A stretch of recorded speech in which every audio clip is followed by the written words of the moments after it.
On behalf of National Gallery of Modern Art, Bengaluru, Ministry of Culture, Government of India, I, Darshan Kumar Vayu, Curator, welcomes you on behalf of National Gallery of Modern Art to the online panel discussion, Gandhi at 150, marking the 150th birth anniversary of Mahatma Gandhi, presented in collaboration with Gandhi Center for Science and Human Values.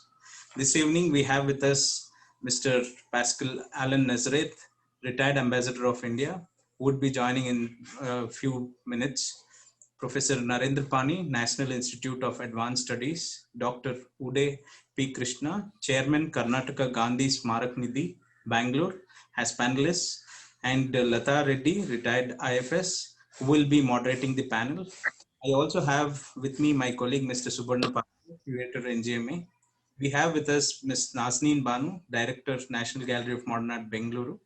I now request the Director, NGMA Bengaluru, to welcome and introduce the speakers for this evening with a note for the evening. Well, thank you, Darshan. Thank you very much. And namaskar, everyone. Thank you very much for joining us. As most of you must be aware, Government of India is commemorating 150th birth anniversary of Mahatma Gandhi for a period of 2 years, beginning October 18 to October 2020. During this period, a number of programs and events have already been successfully organized by various institutions at the national and the international level. NGMA Bengaluru also organized wide-ranging events during the last 2 years under the banner of 150th year of Gandhi, commencing the commemoration with a philately exhibition with collectibles on Mahatma Gandhi in October 2018, a theatre play entitled Prophet and the Poet, which is a highly acclaimed play based on letters and articles exchanged between Mahatma Gandhi and Rabindranath Tagore, was also organized in collaboration with Bangalore Little Theatres. Besides, we regularly screen movies on Gandhi and also organized a number of educative and enlightening talks by eminent Gandhian scholars. All these programs were very well received and we got some very encouraging feedback. Today, which also happens to be the International Day of Peace, we bring to you a panel discussion on Gandhi at 150 to mark the culmination of the commemoration period. As I just mentioned, over the past 2 years, NGMA hosted a number of programs to promote Gandhian values, Gandhian ideals, philosophies, and touched upon numerous other aspects of Gandhian revolutionary ideology based on truth and nonviolence practiced and preached by the Mahatma. The purpose of organizing such wide-ranging events on Gandhi over the last 2 years is not only to educate our audience and promote Gandhian values and ideals, but also to make our listeners pause and to reflect, to make them connect to their inner conscience and be able to invoke the Gandhi, which is present deep inside our core in varying degrees. And we truly believe that if through such programs, we are able to influence and inspire even an iota of our audience, every bit of time and effort that has gone into organizing these wide-ranging events over the past 2 years would have been worth it. With this, I extend a very warm welcome to you all and thank you for joining us. It is also my pleasure and privilege to welcome and introduce our distinguished panelists this evening. Our first panelist this evening, who will be joining us shortly, is retired Ambassador Alan Nazareth, a distinguished diplomat who served the IFS for over 3 decades. At present, he is the chairman of Bharatiya Vidya Bhavan Gandhian Center for Science and Human Values.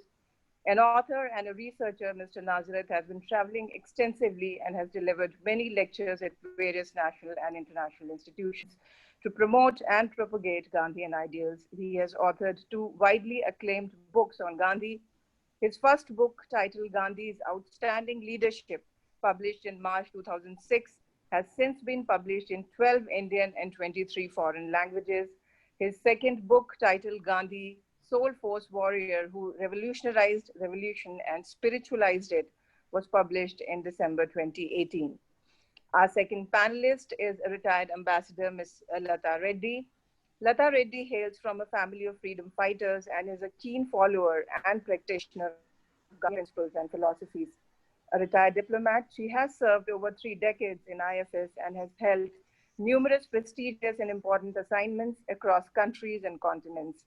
She was posted as the first Consul General of India in Durban, South Africa in 1994 She had the unique privilege of interacting closely with the South African branch Mahatma Gandhi's family and of fostering the immense Gandhian legacy in South Africa, including in the Phoenix settlement in Durban. She was also the Deputy National Security Advisor of India from 2011 to 2013. She is also now serving on Executive Committee of the Gandhian Center for Science and Human Values at Bangalore. A very warm welcome to you, ma'am. Our third panelist today is Professor Narendra Pani. Dr. Narendra Pani is Professor and Dean at School of Social Sciences, National Institute of Advanced Studies, Bangalore.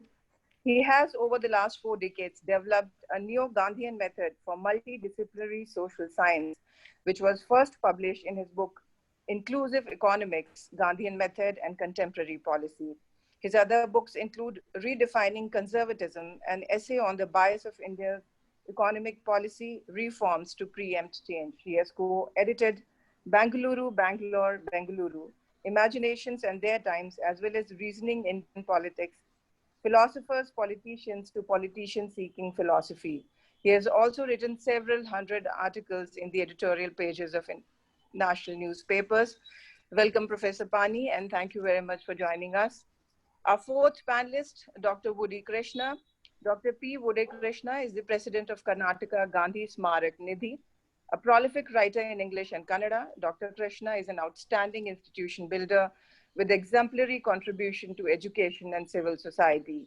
He is a member of Karnataka State Disaster Management Authority in the rank of Minister of State, National President of Indian Institute of Production Engineers, Chairman of Gandhi Peace Foundation, and Honorary General Secretary of the Sheshadripuram Educational Trust, which is one of the Karnataka's oldest and largest group of educational institutions. Dr. Krishna has been making immense contribution to the society through his social work, which has been recognized at the national level. He is also the recipient of Karnataka State Award for Empowerment of Persons with Disabilities, State's Youth Award for Youth and Community Service, and State Rajyotsava Award for Social Service. In recognition of his dedicated service to the nation, Dr. Krishna has been conferred with President's Gold Medal, the highest national award given for exceptional Red Cross humanitarian work by the President of India. Welcome, Dr. Krishna. And with this brief introduction to our panelists, I now hand over to Ms. Lata Reddy to carry forward today's program. Over to you. Thank you so much. Thank you so much, Nazneen, for organizing this firstly, and for giving us all the chance to talk about Mahatma Gandhi, who I think continues to be an inspiration to all of us today. I'd also like to thank the curator, Mr. Suvarna Patro, and the deputy curator, Mr. Darshan Kumar of NJMA, for all the hard work and coordination to put this event together. It's a true honor to moderate this panel of distinguished scholars and friends. This is a subject very dear to my heart. And in the first session, which will carry on for the next 20 minutes or so, we are going to discuss what inspired each of us personally about Mahatma Gandhi and how has this influenced us in our life and our work. I'd like to take the privilege of being the moderator to say a few words myself, and then I will pose this question to each of the panelists. As you've heard Ms. Nazneen Banu say, I belong to a family of freedom fighters. Both my grandfathers, my uncle Sri K.C. Reddy, my own father A.G.V. Reddy, my mother, have all in their individual ways fought for India's freedom and been inspired by Gandhi. Though I did not have the great good fortune of meeting Gandhi myself since I was born after he passed away, I grew up on Gandhian stories, let me put it that way. And I read extensively about Gandhiji. I read the autobiography, his own autobiography, as well as Louise Fisher's Life of Mahatma Gandhi. He was truly my Bapu, father of my nation, and my hero. And it's been my great good fortune that I've been able to continue being his disciple through my career. And I will talk a little bit in the second half about my time in South Africa. But right now in Bangalore, I'm delighted to be able to continue my work on Mahatma Gandhi's life by being a member of the executive committee of the Gandhi Center on Science and Human Values. I am also a member of Bangalore Little Theatre, and you've heard about the play, The Poet and the Prophet, the correspondence between Mahatma Gandhi and Rabindranath Tagore, which has done more than 100 performances. And we are working on a project on Satyagraha to talk about the songs and poems of Satyagraha, which relate to his time in South Africa.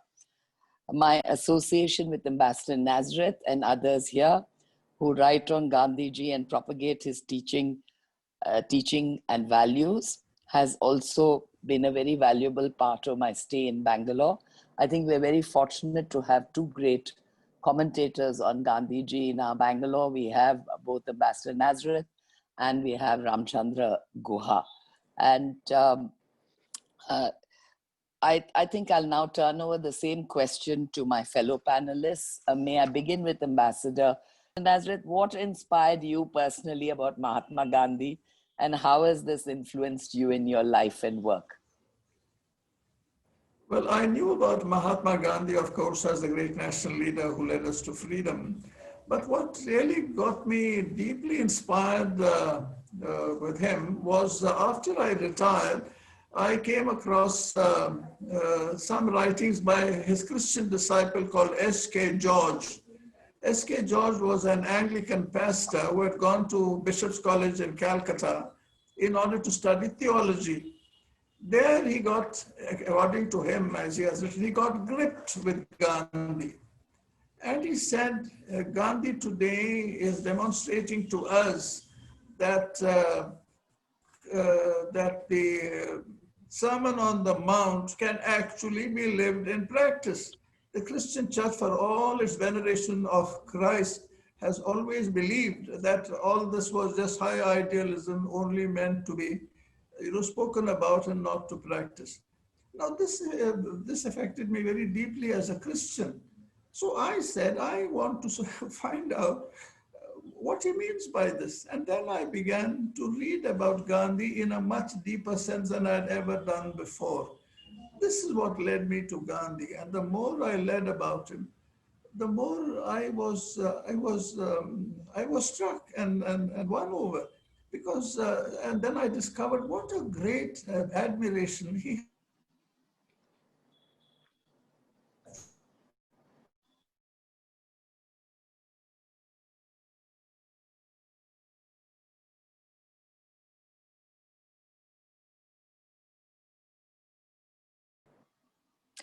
We seem to be having some problem with the audio with Ambassador Nazareth. Recognizing the supremacy of action. But today across the world, including in India, there is a tendency to say we cannot say anything because there's a lack of data, even on issues that are of paramount importance. For me, Gandhi, with his primacy of action, recognized that is whatever you say, whatever the level of science at a point of time, you need to address it. And the issue came up has repeatedly come up in our history, but today it stands out very strongly in the question of the COVID-19 vaccine. You have a body of scientists who rightly claim that you cannot introduce the vaccine until it is completely tested, which could take you 6 months at least, maybe even more. Whereas it is possible that at least some of these vaccines will actually turn out to be valid. So what happens, who's responsible for the loss of life between now when the vaccine exists but has not met scientific standards and the time when it's actually taken on, especially given the magnitude of the numbers involved? This, of course, is a serious issue in the sciences, because if you accept it urgently, like China and Russia are doing, you end up with a possibility of harm as well, because you don't quite know what the risks of the vaccine are. Now, the one scientist of that period, if I can use that term, Gandhiji, was very clear that this was not an issue that could be brushed aside. He recognized that both faith and science have to go together in making a particular decision. This got him into serious trouble with major rational thinkers of the time, notably Rabindranath Tagore, who I think the NGMA's play deals with this in greater detail. But for Gandhi at that point, when he spoke about the Bihar earthquake being a punishment for untouchability, it struck Tagore as an extremely irrational statement. But for Gandhi, the point was that it did not harm anybody. At the same time, if it could actually lead some people to question untouchability, it was a very positive consequence. So this was an approach where he realized that you could not function the way scientists would like to, where you say, I wait till I get complete science and then only then take it on board. But for anyone who emphasizes action and recognizes that we do act, governments as well as individuals do act continuously, a part of it is scientific. The effort could be made to make more of it scientific, but essentially there is an element of faith that comes in. Being aware of it enabled the rest for Gandhi to build his a more elaborate system of the search for truth. Because once you recognize that you cannot have an objective science alone, there are other aspects that also come in, then you need to link up science with faith. And for Gandhi, science was always, it got always preference over faith. But when science was not able to answer a question, we needed to fall back on faith. Now, this couldn't be any random belief, any supernatural belief. It had to be subject to its own tests. So rather than trying to reduce subjectivity, he believed the more important thing was to improve the quality of subjectivity. This was one of the reasons why he was against the jury system, which believed that as long as the people who were judging were objective, there was no problem with it. But he believed that the quality of subjectivity was extremely important. And this had important consequences for the way we do research and the way I've tried to do research after this, which is essentially that you need to look at your subjective judgments, recognize, first of all, that your subjective judgments also come into the most rigorous of sciences, and then take two important steps. One is to recognize or to place your true to question yourself, to make sure that you are not a beneficiary of one or the other position that you're going to take. And the other, of course, was to get extremely close to the people you were studying. Now, this is an issue that was brushed aside over since independence, and I think it is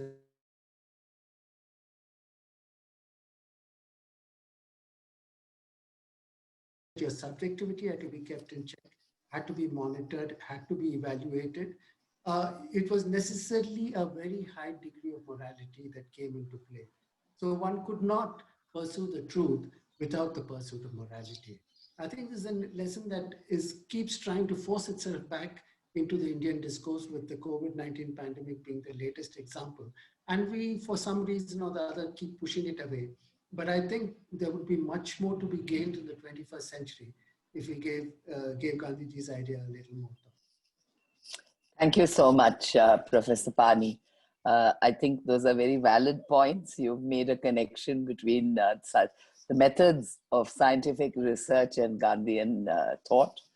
I think it's an interesting concept that not many people would have thought of. And I think we really do need a very accurate scientific temper if Indian science is to advance.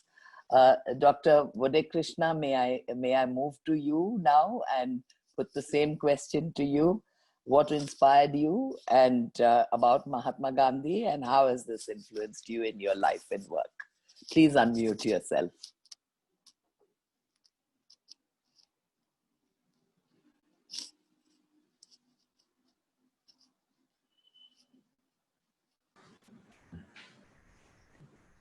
Dear participants, let me at the outset thank NGMA and Gandhi Center of Science and Human Values, Bharati Vidya Bhavan, for having afforded me this opportunity to be on the panel in connection with Gandhi 150. Actually, I come from a family of freedom fighters. I have read Gandhi's 100 collected works published by the Government of India, Of course, all these books I was able to go through during my university days in the early 1980s. And Gandhi has really influenced me in many ways. And the 5 hard tasks which Gandhi could perform in his life has impressed me the most. One is return love for hate. Second one is include the excluded. Third one, forgive without apology. Fourth one, to be able to admit mistakes. And the fifth one is to be simple without hypocrisy. We all know Gandhi was a barrister by profession, Englishman by manners, but Indian to the core. This is something that impressed me the most. Mahatma Gandhi, many conceive him as only a freedom fighter, but I tell you, he wanted to build a non-violent society. After his return from South Africa, perhaps his grandest vision was to see a non-violent society. Then he wanted to see a new moral man in a new communitarian society. See, India is a large conglomeration of communities, and he wanted these communities to exist in perfect peace and harmony. That was the grand vision that Gandhi had placed before us. And during Gandhi 150, I had a lot of opportunities to meet young people. All that I was telling our young people is the greatest ideals of this nation is service and sacrifice. And Gandhi was a symbol of service and sacrifice. He fasted for 142 days to unite people with different faiths to come together as a nation. He spent 2,329 days in jails espousing the cause of truth and non-violence in all his endeavors. Therefore, see, I always been urging our young people, don't become another Gandhian. What I say is try to become Gandhi-minded. Please read Gandhi. Please understand Gandhi. If you have any doubt, question Gandhi. If you want further, you challenge Gandhi. But then without reading Gandhi, do not speak or criticize Gandhi. This is what has been my appeal. And I'm sure I've been able to reach quite a good number of young people during the last 2 years of Gandhian 150 celebrations. Friends, Gandhi never hated the British, but only hated their policies. He was a wonderful communicator. He declared himself as a servant of the poor, accepted voluntary poverty, and then he led a very simple life. So he was a shining example of purity in public life and public funds. This is something that all national leaders have to look upon him as a great national leader. Gandhi's really touching me because he was one in thought, word, and deed. And he said he was always experimenting with truth. He was an imperfect soul. He said, I always move from one level of truth to another. So that impressed me the most. He said, do no wrong, tolerate no wrong. That is most of one of the cardinal principles of Gandhiji. And his method was no expectation, no discrimination. This was the wonderful method with Gandhiji employed throughout in all his struggles, in all his programs and activities. Of course, as you all know, he bequeathed 3 great principles, which were not that they were all not known to this country. They were all known to our culture, our heritage. That was Ahimsa, Satyagraha, and then Sarvodaya. And he gave us one wonderful talisman to be used as a litmus test to evaluate a policy or a decision. Call to mind, he said, the face of the poorest and the weakest you may have seen, and ask yourself if the step you contemplate is going to be of any use to him. So this was the great mantra that Gandhi gave us. Even today, this, if only our people who hold positions of power, follow Gandhi's this talisman, I think India would definitely be truly going in the right direction. I set myself on a mission to unfold unselfishness, truthfulness, and purity in public work. I began associating with good and great personalities, good and great institutions. I divided my service activities into 4 aspects: education, humanitarian work, youth work, and national service. If I have achieved some success in my endeavor, I owe it all to Mahatma Gandhi's inspiring words. The best way to find yourself is to lose yourself in the service of others. Thank you. Thank you so much for those inspiring words, Dr. Krishna. In fact, I was thinking of that same quote, about recall the face of the poorest and the weakest. I have it always hanging in my study to inspire me. And I think if all of us took that as our motto, it would be a much better world. Almost overnight, from being a highly feudal, caste-ridden society, overnight it becomes a republic based on universal adult franchise. What a miracle. Amazing, and the sort of changes that came all over the world. But it was rooted in the strength of the human spirit, in the Mahashakti. From that point of view, I said that he spiritualized revolution. All the other revolutions were based on hatred, and violence. Unless you created hatred against a class or against a people or against a race, in fact, you couldn't trigger a revolution. So it was absolutely essential to do it. Gandhi's was a completely opposite thing, based on love. He said you can conquer with love and you can conquer with self-suffering. Here again, I would like to mention the concept of self-suffering. I believe Gandhi got from Christ, because he saw that the death of Christ on the cross was what changed the history of his time. Rome, which was the capital of a pagan empire, became the capital of his church. That was the revolution in a way that Christ brought, and Gandhi brought a similar revolution, but on a much, much bigger scale.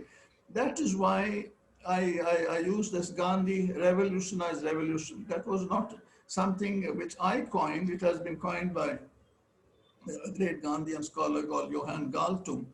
And so I took that and added the spiritual element to it, because Gandhi's revolution was rooted in a deep faith in the Almighty. Because when standing up for the truth, in fact, he was standing up for the Almighty and putting the Almighty on his side. The other major contribution that Gandhi has made in this field is that Gandhi raised religion above the level of religion to spirituality. He was a deeply religious Hindu, but yet he said that my religion transcends Hinduism and binds me firmly to the truth. By doing so, he has raised religion above the level of religion to spirituality. The great tragedy of the world is that there is too much of religion and too little of the spirituality which it so desperately needs. Every church, every religion has ritualized its brand of religion and not spiritualized it. What we need is today to get into the realm of the spirituality, which is the inward growth of the spirit. It's like climbing a high mountain. The religions are different ways up the mountain. When you get to the top, you see the whole view. All the others see only a partial view, either the eastern view or the western view. When you get to the top, it is the best view of all because it encompasses all the other views. That is spirituality. And that is where Gandhi led us. Not many people, I believe, realize this, but that is the major contribution that he made, where he raised religion above the level of religion to spirituality. That is the explanation of the title of my book. I'm sorry if I took longer than Not at all, sir. You were disturbed the first round, so it was only fair you got a little extra time this time. If I could now move to Dr. Bodhi Krishna. You've been described, Dr. Krishna, as a transformational leader and a Gandhian social worker. You're the president of the Karnataka Gandhi Smarak Nidhi and of the Gandhi Peace Foundation. And most interestingly, you are described as a techno-legal expert. What do you think of Mahatma Gandhi's views on technology and education? Yeah, I would come to that aspect which you have raised, madam. I thought I would like to share some of my thoughts on Gandhi's ideas on environment, because environment is something that is engaging our attention everywhere. At a time when luxuries are overtaking our needs, consumption is dominating over conservation, I think all of us need to take a fresh look at the destructive developmental model we are all caught into. Climate change and the damage we have done to air, water, and food cycles have made it impossible for us to think of equity through ecology. Mahatma Gandhi very rightly said, the earth has enough resources for our need, but not for our greed. This statement of Gandhi depicts his concern for nature and environment. The Stockholm Conference of 1972 and the Rio Earth Summit of 1992 came much later than Gandhi's concern about environment and its effects. In our own times, environmental activists like Sundarlal Bahuguna, Baba Amte, Medha Patkar drew inspiration from Gandhi. Gandhi's environmentalism, bordering on urbanization and industrialization, is evident from his speeches, writings, and messages to his fellow workers. Way back in 1909, in his first work, Hind Swaraj, Gandhi spoke of the problems of industrialization. He said industrialization will lead to massive urbanization, unemployment, and destruction of environment. Gandhi emphasized on production by the masses instead of mass production. He believed in an economic system that can minimize environmental degradation and achieve sustainable development. In all that Gandhi thought, said, and did, he always kept sustainability in that urbanization in India is a slow but sure death for our villagers and villages. Gandhi was against removing cottage industries from villages, as he felt that this would remove whatever little opportunity the skilled hands had of the villagers to earn their livelihood. Gandhi spoke eloquently on environmental pollution and its consequences to human health. He spoke of the working conditions in industry where workers were forced to inhale contaminated air. He spoke of the need for open air. Even during the freedom movement, it was Gandhi who constantly cautioned people to tread carefully on issues related to economic development, keeping in mind the cost to people and the natural environment. He never lost his focus on protection of nature and its resources. His ashram life, denoting austerity and frugal living, both in South Africa and after his return to India, clearly demonstrates that he was an environmentalist in action. His basic tenets were, we should not be greedy in using the earth's precious natural resources. The collective views of the people should be preferred over those of a small group of leaders and bureaucrats. A more environmental friendly approach to development should prevail over unsustainable approaches that lack foresight. It is our moral duty to share with and care for the poor in society. We must be happy with simple and comfortable lifestyles. All development must lead to local self-reliance with equal opportunities for all sections of the society. We must practice non-violence not only towards other living organisms, but also towards the earth's resources. Overuse of these materials is also a form of violence. We should act in a manner that is part of nature, not apart from nature. I would like to conclude by referring to clause G of Article 51A of the Constitution, which says, it shall be the duty of every citizen of India to protect and improve the natural environment and to safeguard the forests and wildlife of the country.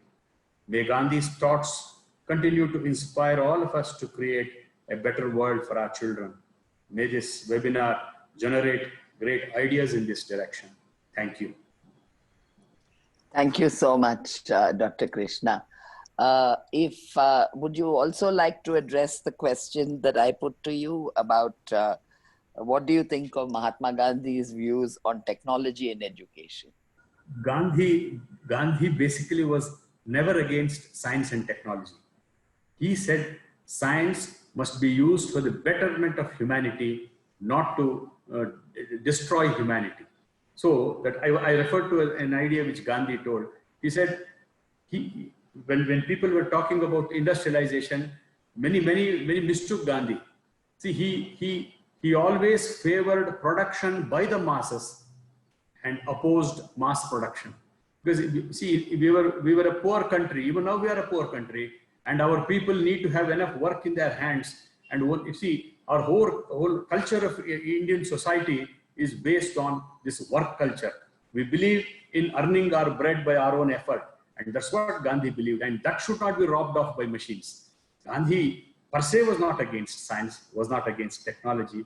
He said that should aid and help humanity to better, for the betterment of humanity, but not towards destruction of humanity. Say, for example, technology today, say, for example, the nuclear energy, it has its two sides, it has two sides of the coin. One, it can be used for good purposes and also for destructive purposes. And that's what Gandhi said, science should be used for promoting humanity and not destroying humanity. Thank you. Thank you. Thank you so much. Dr. Pani, if I could move to you, I know you wanted to address the question of Swadeshi, Gandhiji's concept of Swadeshi.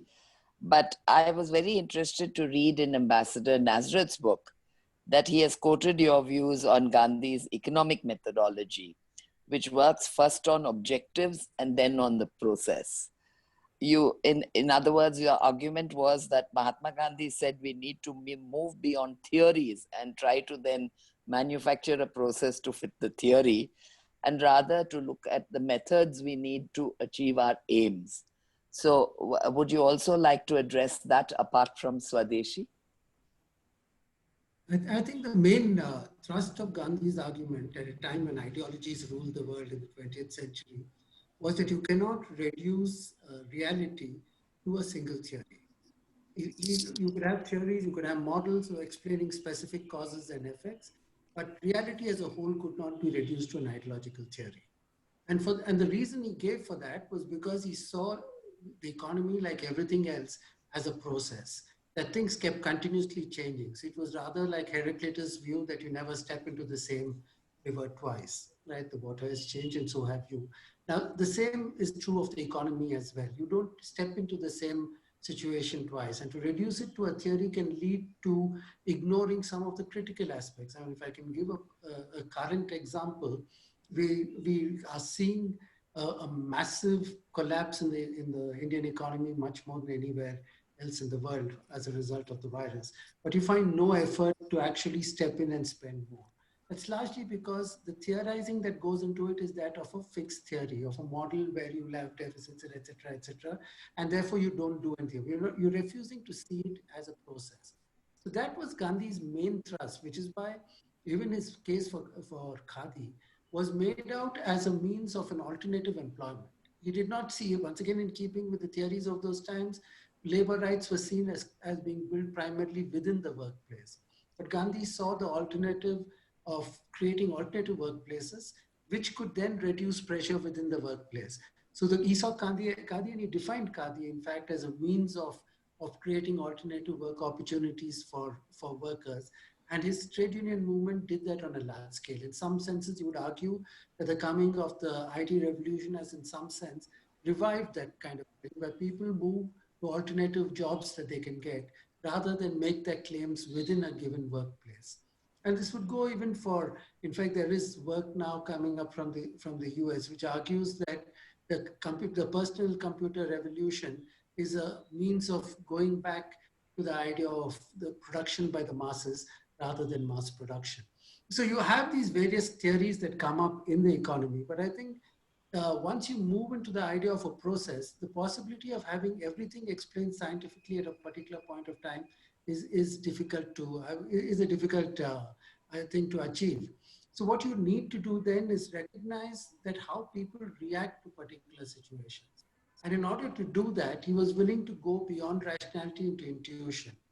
So 1916, when he was addressing a group of Christian missionaries and trying to make a case against proselytization, he took the view, this was in what was then Madras, that he thought it was necessary to develop a concept of Swadeshi. And the concept he developed was one in which you found you had a preference for your immediate surroundings.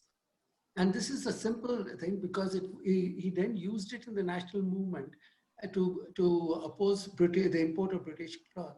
But today, 100 years later, if you just take that verbatim, as it were, and just transplant it to 100 years and reduce it to just an import kind of substitution regime, it completely misses the essence of it.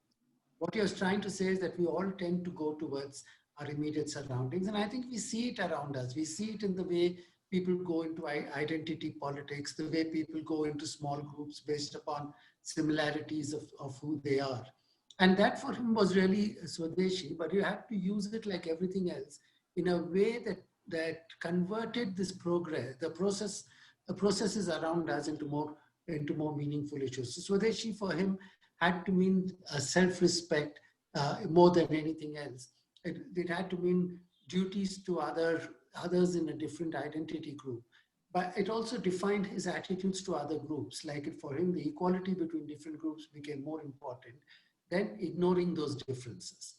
Rather than saying that everyone is uniform, you had to think in terms of each group will necessarily head towards its own. So you need to find ways that all groups were equal, rather than thinking that we could do away with groups.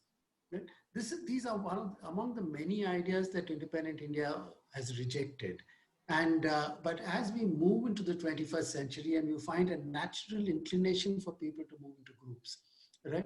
On a large scale, we can sit back and complain about it. We can beat our chests over it. But the fact of the matter is that Gandhi was right. This is something that was happening, which incidentally is one of the few things that he and Ambedkar completely agreed on. Not few things, but one of the things that he and Ambedkar had complete agreement on. In the same year, 1916, Ambedkar was in Colombia, and in an important in a presentation to a seminar course, he made exactly the same point. He said the concept of the individual versus society in conceptualization is trivial. People will always tend to move towards groups, right? And that has to be brought into our understanding. And if that relationship between groups keeps changing, we need to see it as a process. We cannot reduce it to a static theory, whether it's based on caste or class or any of those elements. So in short, what is trying to say is that you need to see the economy as a process. And in that process, groups will tend to identify among themselves and build their interest around it. And if you were to take that kind of view, you wouldn't slip into ideological absolutisms, whether it is for labor or for capital or for the free market, or as we are trying to do now, where we're trying to talk about the virtues of a free market. In a society where agriculturists, at least 2 to 3 or maybe even 4% of them are actually facing starvation. Right? In that kind of a society, you think that corporate agriculture would be able to lift them from there? Because Gandhi's idea of negotiations was also based on power. He recognized the importance of power, though he used the word of mass mobilization as a source of power. He recognized the importance of options, and he recognized the importance of fairness. So if you're going to look at current day India, we need to look at it not as something that's falling apart, but one in which people are beginning to realize their own identities. You need to work out a system where you can bring them together in a way that's fair, where you can create options that can take them forward. You cannot do this by imposing standards from outside, whether it's the open market ideology or whether it is state-led ideology, because the state can be as destructive as the open market. And you need to go situation by situation. You need to recognize these identities. This is a process that Gandhi emphasized. And I think among the many lessons that we can take from Gandhi into the 21st century, the most important is that life is a process. It's a series of actions. And the various people take actions at different times, and we need to go forward. If I can stop you there, Dr. Pani, and we have to end in 2 minutes before the vote of thanks. So I'm going to ask each panelist to give me one word. What does Gandhi mean to you? And let me start with you, Dr. Pani, since you're still on. One word. One word, it is recognizing life as a process. That's not one word. Okay. But then, Dr. Krishna, you have to unmute yourself.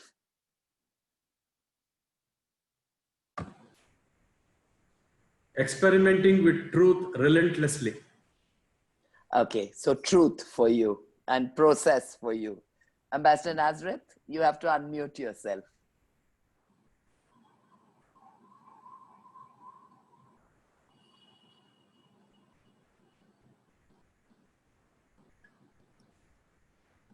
Just Hello? unmute. Yeah, yeah. Yeah. One yeah. word. Truth. Truth. Okay. And my word is nonviolence. So let me end with a quotation from Louis Fisher. And he says, "No one tried so hard and with so much success to live a life of truth, kindness, self-effacement, humility, service, and nonviolence throughout long, difficult struggles against mighty adversaries." So with that, I'm closing this session. Thank you very much once again, NGMA. Thank you to my fellow panelists. And as always, it's a pleasure to talk about Mahatma Gandhi.